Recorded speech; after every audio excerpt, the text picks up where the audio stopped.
ایک چیز مجھے سوچنے پہ مجبور کر رہی تھی کہ یہاں یہ مسلک تو پاکستان کے اندر اہل حدیثوں کا ہے، جو بیت اللہ میں دیکھ رہا ہوں،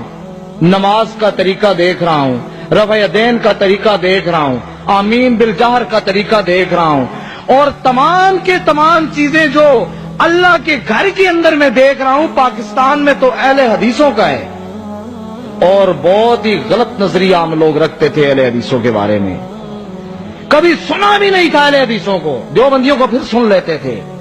کیوں کہتے تھے کوئی بات نہیں ہے، وہ بھی انفی ہیں ہم بھی انفی ہیں، سیم سیم ہے، سیم سے شرک در شرک ہے، کوئی بات نہیں، سن لیتے تھے۔ اہل حدیثوں کو کبھی نہیں سنا تھا، کبھی گئے ہی نہیں تھے، لیکن یہ بات ہمارے سامنے اکثر رہتی تھی کہ یہ طریقے اہل حدیثوں کے ہیں۔ پھر جب ہم مدینہ پہنچے، مکہ سے مدینہ کے اندر دیکھا، ساری زندگی کی یہ حسرت رہی ہے اور پڑھتے رہے تھے، دکھا دے مدینہ، دکھا دے مدینہ، وہ کیسی بستی ہے جہاں ہر وقت تیری رحمت برستی ہے۔ جب مدینے پہنچے، مدینے کو دیکھا اور پھر کملی والے کے روزے پہ حاضری دی، حاضری جب دی تب بھی پتہ چلا کہ یہاں بھی تو وہی طریقہ ہو رہا ہے جو پاکستان کے اہل حدیثوں کا ہے۔ ہمیں کچھ کرنے نہیں دیا جا رہا تھا، میں نعت پڑھنے کے لیے کھڑا ہوا، مجھے وہاں پہ سیکورٹی والے نے روک دیا، کہتا ہے مولوی صاحب نہیں، پاکستان ایران، میں نے کہا پاکستان، کہتا ہے پاکستان بریلوی دیوبندی، میں نے کہا بریلوی، کہتا ہے ہاں پاکستان بریلوی دیوبندی کل مشرک۔ ناراض نہ ہونا میری بات سے، اگر کوئی دوست بیٹھا ہو، وہ بات کر رہا ہوں اللہ کے گھر میں ممبر رسول اور بیٹھ کر جو مجھ پر بیتی ہے۔ اس نے کہا کہ پاکستان بریلوی دیوبندی کل مشرک، میں نے کہا مواعد، کہتا مواعد اہل حدیث پاکستان۔ اس نے ایک فکر دے دی مجھے نبی علیہ السلام کے روزے پر، میں سوچنے پہ مجبور ہو گیا کہ اس مسلک کو اسٹڈی تو کروں، دیکھوں تو صحیح یہ مسلک ہے کیا، یہ لوگ کہتے کیا ہیں، دور تو ہم ان سے بہت ہیں لیکن دیکھ تو لیں۔ پہلے تو ہمارے دماغ کے اندر یہ بات ڈال دی گئی تھی کہ ان کی بات کو سننا ہی نہیں، کیوں؟ یہ کہتے تھے ہمارے قابل تو ہمیں یہی پڑھاتے آئے ہیں کہ باقی سب کو سن لینا، اہل حدیثوں کو نہ سننا۔ اور پھر جب میں حج سے ہم واپس آئے، حج سے واپس آنے کے بعد پاکستان کے اندر تو میرا ایک دوست ہے پٹھان، اہل حدیث ہے، میرے پاس کبھی کبھی آتا ہے، لیکن میں دیکھتا ہوں کہ پڑھے لکھے لوگوں سے زیادہ وہ بہتر ہے کہ اس کو میں نے صرف اتنی بات کی، میں نے کہا یار وہاں مکے مدینے میں تو سارا تیرا مسلک میں نے دیکھا ہے، تیرے مسلک کے لوگ ہیں۔ وہ کہتا ہے کہ آپ بڑے پیر ہیں، ہماری بات کو کب سنتے ہیں، اگر میرے ساتھ تم چلے جاؤ، ابھی مناظرہ ہو رہا ہے، کل مناظرہ ہونا ہے اسلام آباد کے اندر، تو وہاں پہ تمہیں پتہ چلے گا کہ تمہارا مسلک کیا ہے، ہمارا مسلک کیا ہے۔ کون آ رہا ہے؟ طالب الرحمان شاہ صاحب آ رہے ہیں، آپ سب لوگ جانتے ہوں گے، پروفیسر طالب الرحمان شاہ صاحب، مسلک کے حق، مسلک کے اہل حدیث کے بہت بڑا سرمایہ ہیں، وہ آ رہے ہیں، اور ساتھ امیر قریشی صاحب کا مناظرہ تھا۔ مناظرہ دو باتوں پہ تھا، مناظرہ ان دو باتوں پہ تھا۔ ہم نے یہ کہنا تھا، ہمارا یہ کہنا تھا کہ مسلک اہل حدیث گستاخ مذہب ہے، اور مسلک اہل حدیث کی یہ ثابت کرنا تھا کہ بریلوی عقیدہ کفریہ شرکیہ ہے۔ اور پھر رات 9 بجے مناظرہ شروع، صبح کے 5:30 بجے تک پوری رات مناظرہ، 7 سیڑھی ہیں۔ اس میں جو بات سامنے تھی، اس کے اندر جو پہلو سب سے پہلے سامنے آیا، علماء اہل حدیث نے یہ بات کی کہ جی آپ کی فلاں فلاں کتاب کے اندر یہ عبارات موجود ہیں جو کفریہ شرکیہ ہیں، اور میں 44 سال بریلوی رہتے ہوئے بھی میں نے ان باتوں پر غور نہیں کیا تھا۔ کیوں؟ اس لیے کہ ہم تو دیوانہ وار عقیدت میں تھے،